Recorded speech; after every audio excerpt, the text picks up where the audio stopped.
ইজিদ না থাকতে পারে, কিন্তু ইজিদের সেলা সেমন আমরা দেখতে পাই যাদের অত্যাচারে আমরা অতিষ্ঠ। কথা বলেন ঠিক না বেজি? আবু বকর মসজিদ থেকে হুঙ্কার দিয়েছিলেন, ওমর মসজিদ থেকে হুঙ্কার দিয়েছিলেন, উসমান মসজিদ থেকে হুঙ্কার দিয়েছিলেন, আলী মসজিদ থেকে হুঙ্কার দিয়েছেন, বক্তব্য দিয়েছিলেন।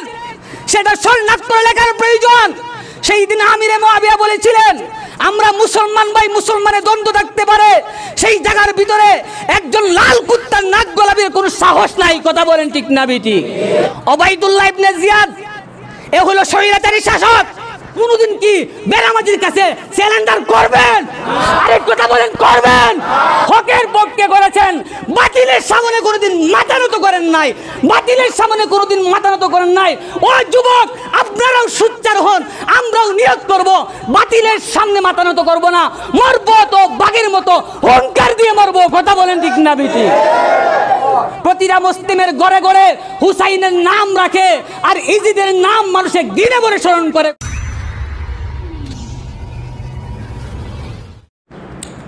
গাজীনগর যা মসজিদ ও শাহিদগার মুসল্লিয়ানে কেরাম, মুরব্বিয়ান আজম, কোরআন প্রেমিক, হাদিস প্রেমিক মুসলমান ভাইয়েরা, সর্বপ্রথমেই মহান রাব্বুল আলামিনের দরবারে অসংখ্য অগণিত শুকরগুজার হচ্ছি, যে মনিব অত্যন্ত দয়া করে ভালোবেসে মহব্বত করে পবিত্র শুক্রবার দিনে জুমার নামাজ আদায় করার জন্য আমাদেরকে সবার আগে আগে আসার এবং আমাদের জীবন গঠনমূলক পাথেয় সংগ্রহ করার তৌফিক দান করেছেন। এজন্য মন প্রাণ খুলে আকাশ আর বাতাসকে মুখরিত করে হৃদয়ের সমস্ত আবেগ আর ভালোবাসাকে উজাড় করে দিয়ে দিল থেকে সকলে বলছি আলহামদুলিল্লাহ। আমি আপনাদের সামনে মহাগ্রন্থ কালামুল্লাহ শরীফ থেকে আয়াতের অংশবিশেষ তেলাওয়াত করেছি এবং বিশ্বনবী রাহমাতুল্লিল আলামিনের অসংখ্য অগণিত হাদিসের ভান্ডার থেকে এক টুকরো হাদিস পাঠ করেছি। তিলাওয়াতকৃত আয়াত এবং পঠিত হাদিসকে সামনে রেখে কারবালার ইতিহাস ও মর্মান্তিক ঘটনা নিয়ে আলোচনা করব ইনশাআল্লাহ। যতটুকু আলোচনা করব এবং শুনব, উক্ত আলোচনা মোতাবেক সর্বপ্রথম আমাকে এবং আপনাদেরকে মহান আল্লাহ যেন আমলের তৌফিক দান করেন, সকলে বলে আমিন। কারবালার ইতিহাস শোনার আগে আগে কয়েকটি আকীদা আমাদের দুরস্ত করতে হবে। আহলে সুন্নাত ওয়াল জামাতের একটি আকীদা হলো, এই পৃথিবীর ভিতরে যত নবী এসেছেন, যত নবী এবং আম্বিয়াগণ এসেছেন, প্রতিটি নবী হলো মাসুম। সুবহানাল্লাহ পড়ে। মাসুম মানে কি? নিষ্পাপ, বেগুনাহ, কোনো গুনাহ নাই। আহলে সুন্নাত ওয়াল জামাতের একটি আকীদা কি? সমস্ত নবীগণ নিষ্পাপ, তাদের কোনো গুনাহ নাই। 2 নাম্বার, সমস্ত সাহাবায়ে কেরাম হলেন মাগফুর। এর অর্থ কি? সাহাবায়ে কেরামের জীবনের সব গুনাহ আল্লাহ মাফ করে দিয়েছেন। সুবহানাল্লাহ। কারবালার ইতিহাস আলোচনা করতে গিয়ে এই আলোচনার ভিতরে সাহাবায়ে কেরাম আসবেন, কাফের আসবে, মুনাফিকরা আসবে, ইহুদিরা আসবে। এই জন্যে কারবালার ইতিহাস আলোচনা করতে গিয়া খুব সতর্কতার সাথে আলোচনা করতে হয়। এই জন্য আহলে সুন্নাত ওয়াল জামাতের 2 নম্বর আকীদা হলো সমস্ত সাহাবায়ে কেরাম মাগফুর, যাদের গুনাহ আল্লাহ মাফ করে দিয়েছেন। সুবহানাল্লাহ পড়েন। আহলে সুন্নাত ওয়াল জামাতের 3 নম্বর আকীদা হইল, সাহাবায়ে কেরামকে কেউ যদি গালি দেয়, নাউজুবিল্লাহ বলেন, এবং তাদের দুশ্চর্চা করে, আল্লাহ তাআলার লানত তাদের উপরে। পড়েন না নাউজুবিল্লাহ। তাইলে আমরা আহলে সুন্নাত ওয়াল জামাতের 3টা আকীদা জানলাম। 1 নাম্বার, সমস্ত নবীগণ হলেন মাসুম। 2 নাম্বার, সমস্ত সাহাবায়ে কেরাম হলেন মাগফুর। 3 নাম্বার, যারা সাহাবায়ে কেরামের সমালোচনা করবে, তাদেরকে গালি দিবে, তাদের উপরে অভিশাপ দিবে, যারাই দিবে তাদের উপরে কার লানত? ওয়ালা আনাহুল্লাহ, আল্লাহর লানত। সম্মানিত উপস্থিতি, এই জন্য আসুন আমরা আজকে আলোচনা করব কারবালার মর্মান্তিক ঐতিহাসিক ঘটনা। আল্লাহর নবী বিশ্ব নবী রাহমাতুল্লিল আলামিন নবুয়ত প্রাপ্ত হলেন মক্কাতে। কোন জায়গায়?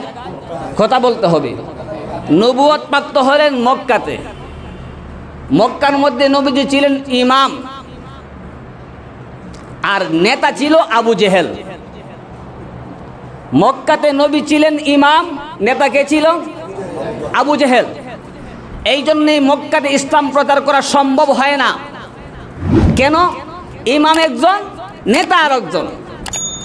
লক্ষণীয় বিষয়, আল্লাহ রসুল সাল্লাল্লাহু আলাইহি ওয়াসাল্লাম যখন মক্কা ছেড়ে কাফেরদের অত্যাচারে অতিষ্ঠ হইয়া, জালেমের মাজলুমের শিকার হইয়া আল্লাহ রসুল সাল্লাল্লাহু আলাইহি ওয়াসাল্লাম মদিনাতে আসলেন। মদিনাতে এসে আল্লাহ রসুল কিছুদিনের ভিতরে একটা ইসলামিক রাষ্ট্র গঠন করছেন। সুবহানাল্লাহ পড়েন, আবার পড়েন সুবহানাল্লাহ। ইসলামিক রাষ্ট্র হয়ে গেছে। যেই জায়গার মধ্যে নেতা হলেন আকায়ে নামদার মুহাম্মাদুর রাসূলুল্লাহ সাল্লাল্লাহু আলাইহি ওয়াসাল্লাম, সেই জায়গার ভিতরে ইমাম হলেন মুহাম্মাদুর রাসূলুল্লাহ সাল্লাল্লাহু আলাইহি ওয়াসাল্লাম। এখান থেকে একটা মেসেজ দিতে চাই, যতক্ষণ না পর্যন্ত ইমাম আর নেতা এক না হবেন, পৃথিবীর মাধ্যমে সত্য প্রতিষ্ঠা করা সম্ভব হবে না। কথা বলেন ঠিক না বেঠিক? ইমাম যে হবে উনি নেতা অবশ্যই হতে হবে। এখন আমরা শুধু ইমাম নেতা মানি, অর্থ তো ইমাম অর্থ নেতা, এই অর্থের দিক দিকে মানি, কিন্তু বাস্তবায়নে ইমামকে আমরা নেতার সম্মান দিতে, কথা বলেন না কেন? কথা কি সত্য না অসত্য? সবার কাছে না। ইমানদার যারা, খাঁটি রসুলের আশেক যারা, এদের কাছে সত্য ভালো লাগবে, মিথ্যা ভালো লাগবে না। আল্লাহর নবী বিশ্ব নবী রাহমাতুল্লিল আলামিন যখন মক্কা ছেড়ে মদিনাতে গেলেন, ইসলামিক একটা রাষ্ট্র গঠন করলেন। যেই যুগের মধ্যে জাহিলি যুগেরা কেউ কাকে চিনত না, নিজের আপন মেয়ে সন্তানটাকে বাবা হইয়া জীবন্ত কবর দিত। নাউজুবিল্লাহ পড়েন। আল্লাহ রসুল সাল্লাল্লাহু আলাইহি ওয়াসাল্লাম যখন মদিনার ভিতরে ইসলামিক রাষ্ট্র কায়েম করলেন, এই ইসলামিক রাষ্ট্রপ্রধান ছিলেন আল্লাহ রসুল সাল্লাল্লাহু আলাইহি ওয়াসাল্লাম মৃত্যু পর্যন্ত। সুবহানাল্লাহ বলেন। 10 বছর বেঁচে ছিলেন। আল্লাহ রসুল ইসলামিক রাষ্ট্র পরিচালনা করছেন কত বছর? 10 বছর। আল্লাহ রসুল সাল্লাল্লাহু আলাইহি ওয়াসাল্লাম ইন্তেকালের আগে এমন কিছু কার্যকলাপ, এমন কিছু বাচন ভঙ্গি দেখায় গেছেন যে আমি এই পৃথিবীতে থাকবো না, কিন্তু এই পৃথিবীর ভিতরে, এই দেশের ভিতরে একজন রাষ্ট্রপ্রধান লাগবে কি লাগবে না? এমন আচরণ দেখায় গেছেন, এমন ইশারা ইঙ্গিত দেখায় গেছেন যে আমার পরে যদি রাষ্ট্রপ্রধান হতে হয়, হবে হযরত আবু বকর সিদ্দিক রাদিয়াল্লাহু তাআলা আনহু। পড়েন সুবহানাল্লাহ। আবু বকর সিদ্দিক রাদিয়াল্লাহু তাআলা আনহু ইসলামিক রাষ্ট্রের রাষ্ট্রপ্রধান হয়ে গেলেন। আবু বকর সিদ্দিক রাদিয়াল্লাহু তাআলা আনহু তিনি ইসলামিক রাষ্ট্র পরিচালনা করলেন 2.5 বছর, মৃত্যুর আগ পর্যন্ত। মৃত্যুর পরে আবু বকর সিদ্দিক রাদিয়াল্লাহু তাআলা আনহুর একজন সন্তান ছিল আব্দুর রহমান ইবনে আবু বকর। আবু বকর যদি চাইতেন তার সন্তানকে ইসলামিক রাষ্ট্রের প্রধান বানায় যেতে পারতেন কি পারতেন না? দেন নাই। তিনি আত্মীয়তার দিকে লক্ষ্য করেন নাই। যিনি যোগ্য হবেন তাকে ইসলামিক রাষ্ট্রের প্রতিনিধি বানাতে হবে। অযোগ্যদের হাতে যদি ইসলামী রাষ্ট্রের দায়িত্ব দেওয়া হয়, এই রাষ্ট্র ধ্বংস ছাড়া লাভবান হওয়ার আশা করা যায় না। আবু বকর সিদ্দিক রাদিয়াল্লাহু তাআলা আনহু ওনার সন্তানকে রাষ্ট্রপ্রধান বানালেন না। আবু বকর সিদ্দিক রাদিয়াল্লাহু তাআলা আনহু চিন্তা করতে লাগলেন, আমার নবীর হাতে গড়া ইসলামিক রাষ্ট্র, যেই রাষ্ট্র গঠন করতে গিয়া আল্লাহ রসুল দান মোবারক শহীদ করেছেন, আল্লাহ রসুলের চাচা হামজা রাদিয়াল্লাহু তাআলা আনহু কলিজাকে চিবিয়ে খেয়েছে, এই ইসলামিক রাষ্ট্রকে আমরা এমনিই ছাড়তে পারি না। এই জন্য যোগ্য মানুষের কাছে ইসলামিক রাষ্ট্র হস্তান্তর করতে হবে। আবু বকর সিদ্দিক রাদিয়াল্লাহু তাআলা আনহু জীবিত থাকা অবস্থায় হযরত ওমর ফারুক রাদিয়াল্লাহু তাআলা আনহুর কাছে রাষ্ট্রের দায়িত্ব গেলেন। সুবহানাল্লাহ। তাইলে আমরা বুঝলাম প্রথম খলিফা হলেন হযরত আবু বকর সিদ্দিক, দ্বিতীয় খলিফা হলেন হযরত ওমর ফারুক রাদিয়াল্লাহু তাআলা আনহু। হযরত ওমর ফারুক রাদিয়াল্লাহু তাআলা আনহু 10 বছর ইসলামিক রাষ্ট্র পরিচালনা করেছেন। কিতাবের মধ্যে এসেছে উনি যখন ইসলামিক রাষ্ট্র পরিচালনা করেন অর্ধ পৃথিবীর শাসনকর্তা ছিলেন। সুবহানাল্লাহ বলেন। অর্ধ পৃথিবীর শাসনকর্তা। এই শাসনকর্তাকে ব্যারিকেড দিয়ে রাখা হতো না, একটি গাছের নিচে শুয়ে থাকতেন। নিরাপত্তা দেওয়ার প্রয়োজন ছিল না, কারণ তাদের কাছে দান্দামি ছিল না, বাটপারি আর সিটারি ছিল না। এই জন্য নিরাপত্তার জন্য একজন দেহরক্ষীরও প্রয়োজন ছিল না। এই জন্য আমরা এরকম একজন দেশের রাজনীতিক একজন রাষ্ট্রপ্রধান চাই। আপনারা চান তো? চান তো ইনশাল্লাহ? তাইলে আমি একা দায়ী না। এই জন্য ইসলামিক রাষ্ট্রের খলিফা হলেন দ্বিতীয় নম্বর হযরতে উমর রাদিয়াল্লাহু তাআলা আনহু। এই উমরের একজন ছেলে ছিল আব্দুল্লাহ ইবনে উমর। রাষ্ট্র চালানোর যোগ্যতাও ছিল, কিন্তু তার ছেলেকে দায়িত্ব দিয়ে কথা বলেন না জান নাই। হযরত উমরে ফারুক রাদিয়াল্লাহু তাআলা আনহু 6 সদস্যের একটা কমিটি গঠন করলেন। 6 সদস্যের একটা কমিটি গঠন করে বলে গেলেন, আমি ইন্তেকালের পরে তোমরা 6 জন মিলিয়া যে যোগ্য ইসলামিক রাষ্ট্রের যে যোগ্য তাকে ইসলামিক রাষ্ট্রের রাষ্ট্রপ্রধান বানাইবা। হযরত আমিরুল মুমিনিন উমরে ফারুক রাদিয়াল্লাহু তাআলা আনহু যখন ইন্তেকাল করলেন, ইন্তেকাল করার পরে 6 সদস্য মিলে একজনকে খলিফা বানালেন। ওনার নাম হলো হযরত উসমান রাদিয়াল্লাহু তাআলা আনহু। পড়েন সুবহানাল্লাহ। তাইলে প্রথম খলিফা আবু বকর, দ্বিতীয় খলিফা হযরত উমর, তৃতীয় খলিফা হযরতে উসমান রাদিয়াল্লাহু তাআলা আনহু। উসমান রাদিয়াল্লাহু তাআলা আনহু তৃতীয় খলিফা উসমান রাদিয়াল্লাহু তাআলা আনহু তিনি সুনামের সাথে প্রায় 12.5 বছর ইসলামিক রাষ্ট্র পরিচালনা করছেন। সুবহানাল্লাহ বল। উসমান রাদিয়াল্লাহু তাআলা আনহু ইন্তেকালের পরে হযরতে আলী রাদিয়াল্লাহু তাআলা আনহু হলেন ইসলামিক রাষ্ট্রের রাষ্ট্রপ্রধান। উনি 4 বছর সুনামের সাথে রাষ্ট্র পরিচালনা করলেন। হযরতে আলী রাদিয়াল্লাহু তাআলা আনহু যখন ইন্তেকাল করলেন, ইন্তেকালের পরে মক্কা এবং মদিনার সাহাবায়ে কেরাম হযরত আলীর সন্তান হযরত হাসান রাদিয়াল্লাহু তাআলা আনহুকে খলিফা নির্বাচন করলো। সুবহানাল্লাহ বলেন। আলী দেয়া গেছেন না মানুষই নির্বাচন করছে? মানুষই নির্বাচন করছে। এই জন্য রাসূল বলেছেন, যেই ব্যক্তি যে কোনো কাজের দায়িত্ব নিয়ে যে আগাইয়া নিতে চায়, আমি মসজিদের সভাপতি হইতাম, বুঝবেন, আমি স্কুলের সভাপতি হইতাম, মাদ্রাসার সভাপতি হইতাম, আগাইয়া নিতে চায়, আল্লাহর পক্ষ থেকে তার ব্যাপারে কোনো সাহায্য নাই। আর যাকে জনগণ চাইবে এ যদি নেয়, তাইলে আল্লাহর পক্ষ থেকে সাহায্য আসে। সুবহানাল্লাহ আওয়াজ করে বলেন, আরো জোরে বলেন সুবহানাল্লাহ। এই জন্যে এখানে একটা প্রশ্ন থেকে যায়, যদি সমাজে আমার চেয়ে যোগ্য না থাকে, এখন শক্তির দাপটে যদি একজন মক্কুর স্কুল কলেজের সভাপতি হতে চায়, আমার চেয়ে যোগ্য নয়, শক্তির দাপটে টাকা পয়সার জোরে একজন বেনামাজি মসজিদের সভাপতি হতে চায়, এই সময় মসজিদের সভাপতির দায়িত্ব বেনামাজিকে দেওয়া যাবে না। তাইলে আমি নিতে পারি। কেন? ইসলামের স্বার্থে আমি নিজে চেয়ে নিতে পারি, চেয়ে আমার দ্বারা ইসলামিক রাষ্ট্র মসজিদ সুন্দরভাবে পরিচালনা হবে, এই জন্য আমার দ্বারা চেয়ে নেওয়া যায় আছে। আলোচনা পরিষ্কার তো? হযরত আলী রাদিয়াল্লাহু তাআলা আনহু ইন্তেকালের পরে 5ম নাম্বার যে রাষ্ট্র পরিচালনার দায়িত্ব পেলেন কে? হাসান হুসাইন না, হাসান রাদিয়াল্লাহু তাআলা আনহু। তিনি সুনামের সাথে 6 মাস দায়িত্ব পালন করছেন। কিন্তু দেখা গেল দামেস্কে এই এলাকার ভিতরে আল্লাহ রসুলের একজন বিশিষ্ট সাহাবী, শুধু বিশিষ্ট সাহাবী না, আল্লাহ রসুলের উপরে যখন কুরআনুল কারীম নাজিল হইতো, তখন আল্লাহ রসুল যাদেরকে দিয়ে কুরআন শরীফ লিপিবদ্ধ করাইতেন, সুবহানাল্লাহ বলেন, কুরআন শরীফ লেখাইতেন, রসুলের উপরে যা নাজিল হইতো তা রসুলের 6 জন সাহাবী দিয়া লিপিবদ্ধ করতেন। এদের মধ্যে একজন সাহাবী হলেন হযরত আমিরে মুয়াবিয়া রাদিয়াল্লাহু তাআলা আনহু। সুবহানাল্লাহ বলেন। আমিরে মুয়াবিয়াকে তারা দামেস্কের মানুষের খলিফা মানলো। এখন আপনাদের কাছে আমার প্রশ্ন, এক রাষ্ট্রে কি 2 জন প্রতিনিধি হতে পারে? এক রাষ্ট্রে কি 2 জন সরকার হতে পারে? হাসান রাদিয়াল্লাহু তাআলা আনহু ছিলেন শেরে খুদা হযরত আলীর সন্তান। উনি চিন্তা করতে লাগলেন, এক রাষ্ট্রে 2 জন খলিফা হতে পারে না, আর আমার চেয়ে মুরব্বী হলেন হযরত আমিরে মুয়াবিয়া। এই জন্য তিনি নির্দ্বিধায় মন একবারে খালিজ করে ওনার দায়িত্বটা আমিরে মুয়াবিয়ার কাছে অর্পণ করে দিলেন। সুবহানাল্লাহ। যদি 2 জন থাকতো, এই জায়গাতে যুদ্ধ হয়ে যেত, রক্তপাত আর কুলাকুনি হতো। এই জন্য আল্লাহ রাসূল সাল্লাল্লাহু আলাইহি ওয়াসাল্লাম হাদিসে বলে গেছেন, আমার হাসানের দ্বারা 2 টুকরা গোশত একত্রিত হবে, মানে কোনো খুনাখুনি হবে না। সুবহানাল্লাহ বলেন না। আমিরে মুয়াবিয়া রাদিয়াল্লাহু তাআলা আনহু অত্যন্ত দক্ষতার সাথে সুনামের সাথে দীর্ঘ 20 বছর ইসলামিক রাষ্ট্র পরিচালনা করেছেন। সুবহানাল্লাহ জোরে পড়েন। এর আগে আরো 20 বছর বিভিন্ন দেশের গভর্নর ছিলেন। 20 বছর যখন ইসলামিক রাষ্ট্র পরিচালনা করলেন, করার পরে উনি যখন অন্তিম মুহূর্তে চলে আসলেন, ইন্তেকাল করবেন, মনের মধ্যে একটা ধারণা হয়ে গেল এই জন্য তিনি ওনার সন্তান ইজিদকে রাষ্ট্রের প্রধানের দায়িত্ব দেওয়ার ঘোষণা করলেন। কাকে? ইজিদ।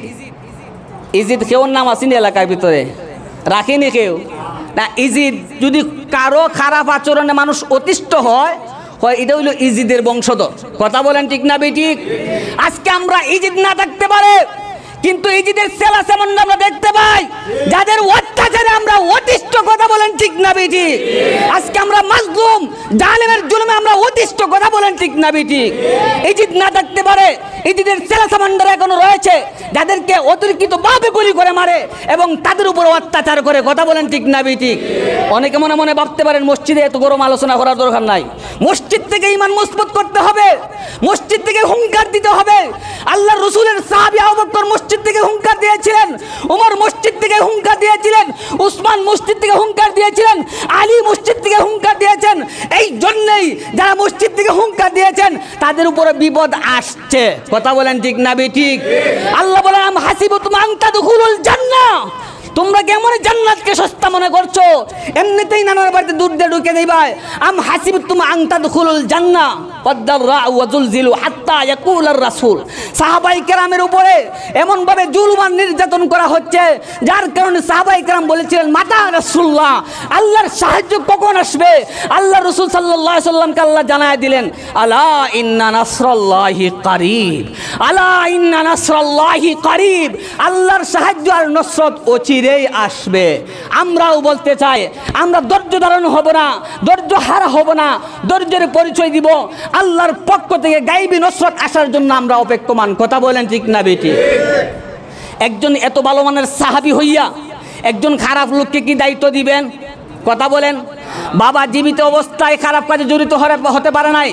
আপনারাই দেখবেন একজন বাবা থাকা অবস্থায় সন্তানটা দুষ্টামি করতে পারে না, বাবার শাসন থাকার কারণে। কথা বলেন ঠিক না বেটি? বাবার শাসন আছে বিদায় ছেলেটা অবৈধ রাস্তায় যেতে পারে না।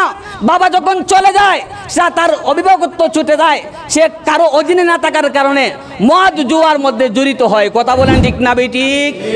বাবা যখন মরলেন, ইন্তেকাল হয়ে গেল, ইজিদ দেখা গেল নামাজ রোজা হারিয়ে দিছে, নর্তকীর মধ্যে নর্তকীদেরকে নিয়ে নাচ গান করে এবং এমনকি মদ্যপানে লিপ্ত থাকে। নাউজুবিল্লাহ পরে। এখন আপনারাই বলেন, এরকম একজন মানুষ কি রাষ্ট্রপ্রধানের দায়িত্ব পেতে পারে? এখানে একটা প্রশ্ন।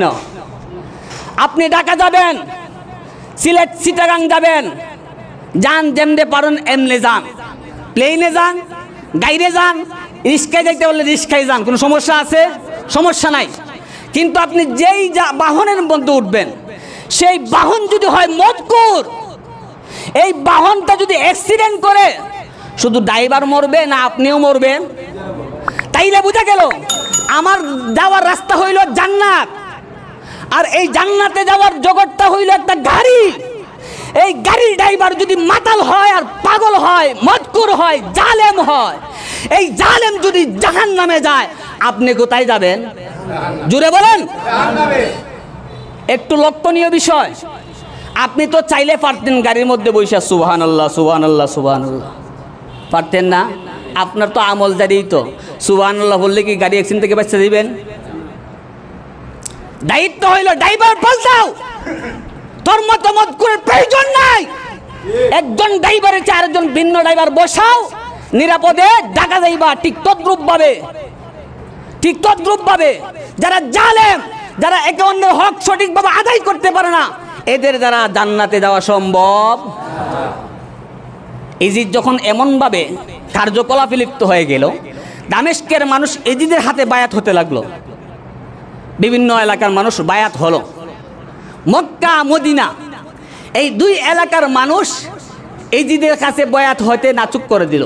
কিছু কিছু মানুষ হইছে, অনেকেই নাকুচ করে দিল, আমরা ইজিদের হাতে একজন এরকম বেনামাজির কাছে বায়াত গ্রহণ করব না, একে আমরা রাষ্ট্রপ্রধান বানাবো না।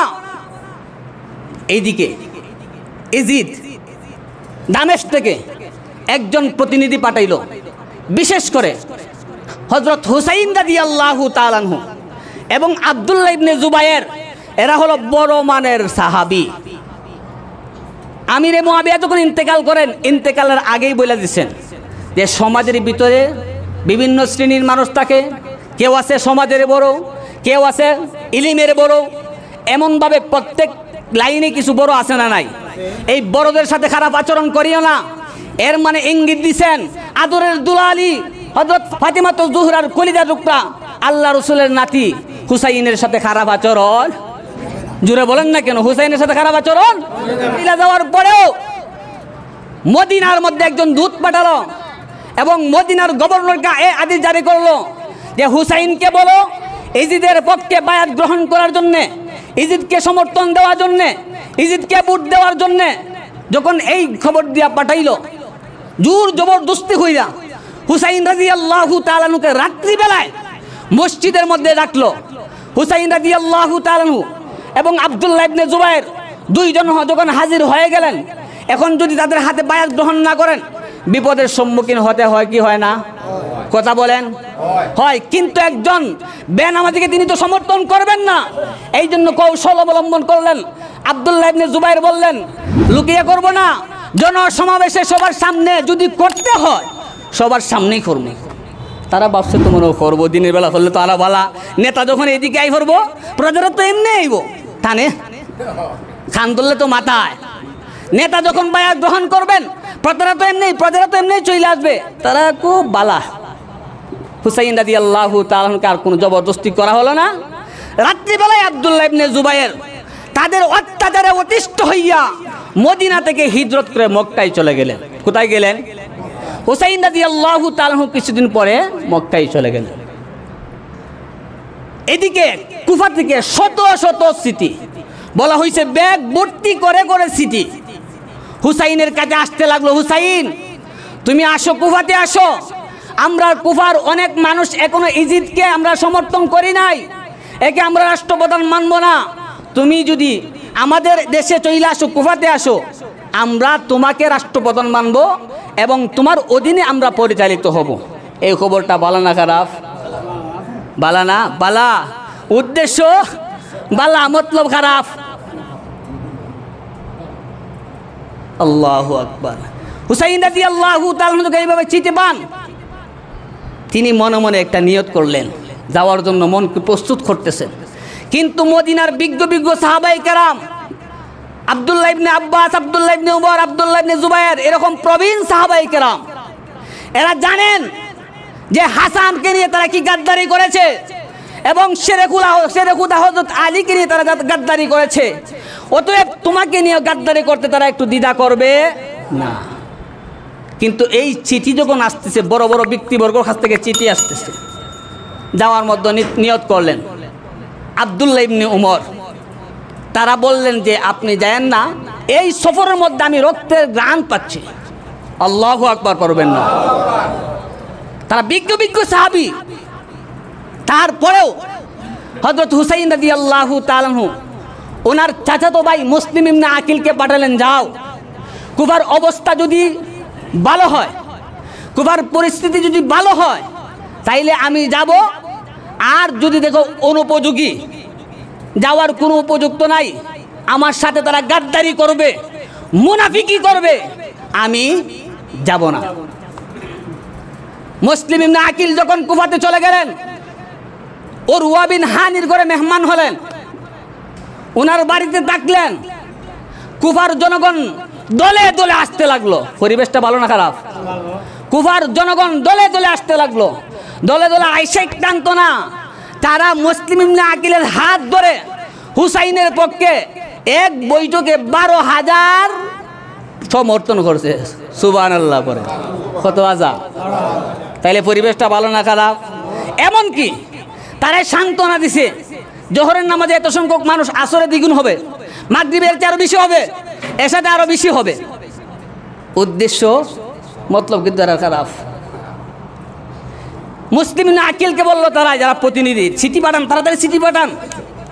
দেখেন মুনাফিকদের আচরণ কিন্তু বোঝা যায়, পাক্কা মুসল্লি, পাক্কা 5 ওয়াক্ত নামাজি, আর এমন ভাবে আচরণ করবে যেই আচরণে আপনার 12টা বাজাইব। কথা বলেন ঠিক না বেটি? মুখে মধু অন্তরে বিষ। এই জন্যে তারাই যখন বলে চিঠি লেখো, মুসলিম ইবনে আকিল তো আর জানেন না, চিঠি লেখলেন খুব সুন্দর ভাষায়, আনন্দ চিত্তে, ভাই আসেন, কুফার পরিস্থিতি একেবারেই ভালো, আসবেন তো আপনাকে খলিফা বানানো হবে। যেই চিঠি লেখা শেষ, মুনাফিক মার্কা মুসলমান আছে না নাই? আসেনি মুনাফিক? মুনাফিক কারে কয়? এক কথায় সব জায়গায় ঠিক, এর নাম মুনাফিক। সব জায়গায় ঠিক, কথা বুঝাইতে পারছি না?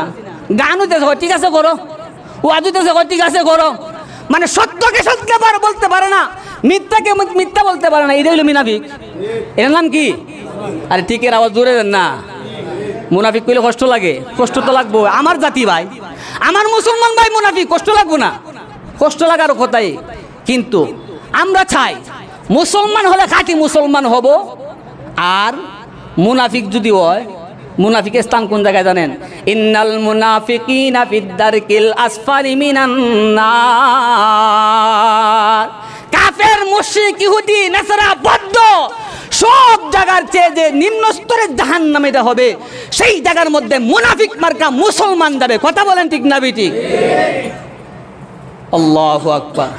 সিটি যখন লেখলেন, এইদিকে মুনাফিক মার্কা মুসলমান মদিনার কুফার গভর্নর নোমান ইবনে বাশিরের কাছে গিয়া কয়, ও গভর্নর সাহেব জানেননি কিতা হয়, মক্কা থেকে মদিনার থেকে একজন মানুষ আইছে, যার নাম হইল মুসলিম ইবনে আকিল। হুসাইনের পক্ষে মানুষকে তৈরি করতেছে, ট্রেনিং দেয়। আপনি কিতা খবর রাখুন না? দেখছেন নি? নোমান ইবনে বাশির একজন সাহাবী, আপনি কিতা খবর রাখুন না? বেটা হোক, কিতা খবর রাখতাম? প্রমাণ আছে নি? মুসলিম ইবনে আকিল যাইছে, কোনো খবর আছে? প্রমাণ আছে? প্রমাণ আছে? প্রমাণে দিল যাও। আমি প্রমাণ ছাড়া কোনো কিছু করতে পারতাম না, কারণ নরম দিলের মানুষ, সমাজের মধ্যে নরম দিলের মানুষ আছে না নাই? এই নরমটাকে মানুষ আঘাত করে। এই জন্য সুপ্রিয় দর্শক, নরমের জায়গায় নরম, গরমের জামাই গরম। কথা বলেন ঠিক না বেঠিক? আশিদ্দাউ আলাল কুফার রুহামাউ বাইনাহুম। সাহাবায়ে কেরাম গরমের জায়গায় গরম হতেন, নরমের জায়গায় নরম হতেন। সুপ্রিয় দর্শক ও সুলামুল্লাহ, আপনারা শুনেন, আমিরে মুআবিয়া এবং হযরত আলীর মধ্যে একটা দ্বন্দ্ব লাগছিল। দ্বন্দ্ব লাগার পরে এক ইহুদির বাচ্চায়, শুনছি তো আপনারা দুইজনের দ্বন্দ্ব, আপনি যদি চান কিছু অস্ত্র টাকা পয়সা দিয়ে আমি সহযোগিতা করব। নাউজুবিল্লাহ বলেন না? সেই দিন আমিরে মুআবিয়া যে বক্তব্য দিয়েছিলেন, সেটা শরণার্থ করে লেখার প্রয়োজন।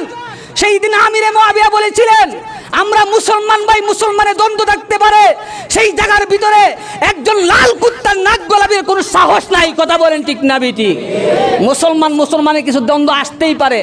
এই জন্যে মুনাফিক মার্কা মুসলমানরা যখন লাগাইলো, কোনো কাজ হয়েছে না, নরম মানুষ তো, কোন প্রমাণ দেও, বিচার কর্ম তাদের জন্য। এরা যখন এইখানে গিয়ে আর পারলো না, সরাসরি ইজিদের কাছে, কার কাছে? দেখেন মুনাফিকরা কি আচরণ করে, এদের কোনো লাভ আছে? দেখবেন মুনাফিক মার্কা মুসলমান যারা আছে, এদের কোনো লাভ হয় না। এরা দুনিয়ার ক্ষতি হয়, আর জাহান্নামের ভিতরে করে নিম্ন স্তরে জাহান্নামও যায়। এই জন্য সাচ্চা মুসলমান হই আমি। আগে আগে আগে আগে আগে আমি আমার কাজ করতেছি, আগে আমি সাচ্চা মুসলমান হই। সাচ্চা মুসলমানের বড় অভাব, আদম শুমারি মতে আমি মুসলমান হতে পারি, কিন্তু আমার ভিতর থেকে মুনাফিকি খাসলো দেখানো যায় না। মুনাফিকি খাসলো দেখানো যায় না। কথা বলে ঠিক না বেঠিক? আওয়াজ দেন না কেন? কথা বলেন ঠিক না বেঠিক? এই জন্য আসুন, মুনাফিকরা কার কাছে গেছে? কথা বলেন। এই জিদের কাছে গিয়ে এখন কিতাব এমন একজন মুতল্লি বানাইছো, এমন একজন গভর্নর বানাইছো, নাম উঠে না আগে, এরকম মানুষও কয় কি কয় না? আরে বানাইবার সময় দেখো না, পরে সমালোচনা করে কেন? ইসলামের ইতিহাস সত্য করে তোলার দায়িত্ব হলো আমাদের। আমাদের কথা বলেন ঠিক না বেঠিক? আজকে যারা সত্যকে সত্য বলে, এদেরকেই জুলুম করা হয়, নির্যাতন করা হয়। যখন ইজিদের কাছে গেল, গিয়া কইল কিতাব বয়াইছুন গভর্নর বানাইয়া। ইজিদ কি করছে? বসরার গভর্নর ওবাইদুল্লাহ ইবনে জিয়াদ, এ হলো স্বৈরাচারী শাসক, তাকে টেনে এনে বসরা এবং কুফার গভর্নর নিযুক্ত করলো। নাউজুবিল্লাহ পড়েন না? আর বইলা দিল, শুনেছি হুসাইনকে চিঠি পাঠানো হয়েছে, হুসাইন কুফাতে আসতেছে, যে কোনো ভাবে হোক হুসাইনকে আটকাও। ওবাইদুল্লাহ ইবনে জিয়াদ দ্রুত গতিতে আইসা কুফার মধ্যে আইসাই যখন খবর পেল মুসলিম ইবনে আকিল আসছেন, কার বাড়িতে আসেন সর্বপ্রথম তাকে অ্যারেস্ট করা হলো। যার বাড়িতে আসছেন তাকে কি করা হলো? অ্যারেস্ট করা হলো। আপনাদের কাছে আমি বলতে চাই, আমরা স্বাধীন দেশের মানুষ, আমাদের স্বাধীনতা আছে না নাই? তাদের কি স্বাধীনতা ছিল না? ছিল। যাকে মনে চায় তাকে সমর্থন করবে। উরওয়া বিন হানিকে সর্বপ্রথম গ্রেফতার করলো এবং যারা যারা সমর্থন করছিল দলীয়ভাবে বড় বড় নেতা আছে না, এদেরকে অ্যারেস্ট করতে শুরু করলো। এরকম অ্যারেস্ট হয়নি মাঝে মধ্যে, আমরা অ্যারেস্ট করতে শুরু করলো। অ্যারেস্ট করে সবাইকে মসজিদের ছাদের উপরে তুললো। তোলার পরে মুসলিম ইবনে আকিল চিন্তা করতে লাগলেন, যে আমাকে জায়গা দিল, যার নুন খাইলাম তার কি গুণ গাওয়া দরকার না? আরে কথা বলেন না কেন? আমরা তো নুন খাই, আবার নিমক দানিটা ভাঙ্গে যাই। নুন খাই, নিমক দানিটা ভাঙ্গার চেষ্টা করি। মুসলিম ইবনে আকিল চিন্তা করতে লাগলেন, যার ঘরে নুন খাইলাম তার গুণ গাইতে হবে। সবাইকে ডাক দিলেন, আসো আমরা ওবাইদুল্লাহ ইবনে জিয়াদের বাসভবন ঘেরাও করব। সবাইকে নিয়ে যখন চললেন, রাস্তার মধ্যে মুনাফিক মার্কা মুসলমান আছে না, এরা কই যাস, জানোস তুই খবর, দেশের খবর রাখস তুই। আমরা তো এরকম যদি কোনো সময় মধ্যে মুজাহিদরা যেতে চায়, মা হয় কই যাস, জানো নি দেশের অবস্থা, পারিস না বা কই কি হয় না। এই জন্য যারা শহীদের আকাঙ্ক্ষা আছে, এরা কি মরতেছে না? এই অনেকে প্রশ্ন করেন যে মানুষ মরলে শহীদ হইব নি? নিজের যে একটা কি কয় স্বাধীনতা, সাম্ভম, নিজের মান-ইজ্জত রক্ষা করতে গিয়া মরে, এরা কি শহীদ। নিজের অধিকার আদায় করতে গিয়ে যারা মরে, এরা কি শহীদ বলতে পারবো না কেন? এই জন্যে যখন কিছু মানুষ রাস্তা থেকে ফিরে গেছে, বাসভবন ঘেরাও করলে যুদ্ধ শুরু হইব। ঘেরাও করলে তো হাঙ্গামা করতে হইব। এখন যতজনকে বন্দি করছে এদেরকে সাদো তুইলা কয়, তোরা জুড়ে এলান দে, যদি এই বাসভবন ঘেরাও করা হয় তোদের কল্লা শেষ করাইব। কিতা করব? কল্লা শেষ। এখন কিতা বুঝো? এখন তারা জীবন নাশের আশঙ্কায় ছাদের উপরে উঠতে হয়, তোমরা ঘেরাও বন্ধ, সারো নাইলে আমরা জীবন নাশের আশঙ্কা, আমাদেরকে কতল করা হইব। এখন যারাই ছিল এদেরই তো আত্মীয়, সেওর চাচা, সেওর বাপ, সেওর ভাই, এরা আল্লাহ বাসক, আমরা পড়ি। আস্তে আস্তে সব বিদায়। এর নাম হইল কুফি, এর নাম হইল কুফা। এরা হইল মুনাফিকে আচরণ করলো, সবাই চলে গেল। কিন্তু মুসলিম ইবনে আকিল একাই যুদ্ধ করতে শুরু করলেন, রক্তাক্ত হয়ে গেলেন। একা কতবিল যুদ্ধ করা যায়? রক্তাক্ত শরীর নিয়ে মদিনার দিকে রওনা হলেন। পুতির মধ্যে এক বুড়ির বাড়ির মেহমান হলেন, পেটের মধ্যে কুদা ক্লান্ত শরীর। এক বুড়ির বাড়িতে মেহমান যখন হলেন, এই বুড়ির একজন ছেলে আছেন ওবাইদুল্লাহ ইবনে জিয়াদের বন্ধুর ডাইনাত, মানে সামসা আছে না নাই? এই সামসাই নেতার মন জয় করতে গিয়া নবী একজন সাহাবী মুসলিম ইবনে আকিল ওনাকে গ্রেফতার করে ওবাইদুল্লাহ ইবনে জিয়াদের কাছে নিল। নাউজুবিল্লাহ পড়েন না। ওবাইদুল্লাহ ইবনে জিয়াদের কাছে যখন নিয়ে যাওয়া হলো, মসজিদের ছাদের উপরে তুলে তাকে হত্যা করলো এবং লাঠি দিয়ে মসজিদের ছাদ থেকে ফালাইল। নাউজুবিল্লাহ জুড়ে পড়েন মুসলমান। নবী বংশের লোক না? ওবাইদুল্লাহ ইবনে জিয়াদ যদি ভালো মানুষ হইতো, নবী বংশের মানুষের সাথে এমন আচরণ করতে পারে না। কথা বলেন ঠিক না ঠিক? যখন ছাদের উপরে থেকে ফালাইছে, এখন মনে করুন চায় যারাই হুসাইনের পক্ষে আছেন, মহব্বত কিছু আছেন, এই মহব্বতটা রইছিনি, সবারই তো জানের ভয় আছে, ফালাইল।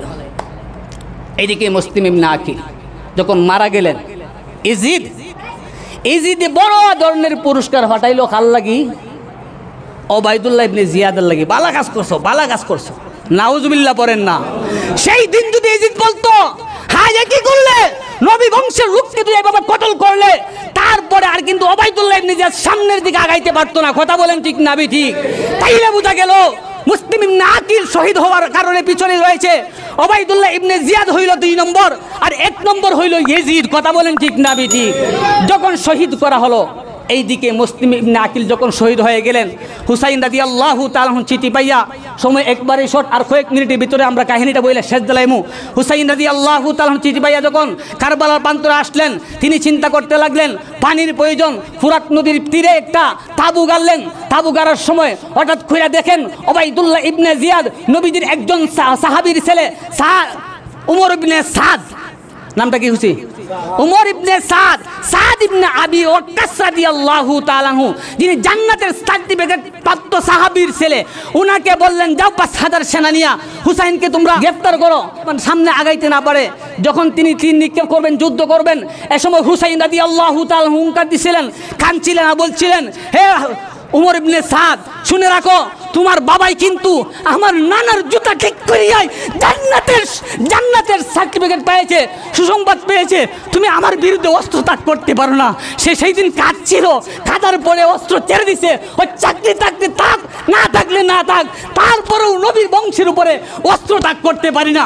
আল্লাহু আকবার বলে, অস্ত্র তাক করতে পারি না, অস্ত্র তাক করতে পারি না। ওবাইদুল্লাহ ইবনে জিয়াদ 2 নম্বরে আরেকজন শিবাল নামককে পাঠায় দিল 10,000 বাহিনী দিয়া। পাঠানির পরে ওবাইদুল্লাহ ইবনে জিয়াদ বলল, বলো কোনো শর্তেই যেন আত্মসমর্পণ করার জন্যে, সিলিন্ডার করার জন্যে বলেন তো আপনারাই, যদি হুসাইনের শরীরে আলীর রক্ত থেকে থাকে কোনোদিন কি বেরামাজির কাছে সিলিন্ডার করবেন? আরেক কথা বলেন, করবেন? নিশ্চয় আলীর শক্তি থাকার কারণে সিলিন্ডার করেন নাই। তিনটা প্রস্তাব দিলেন।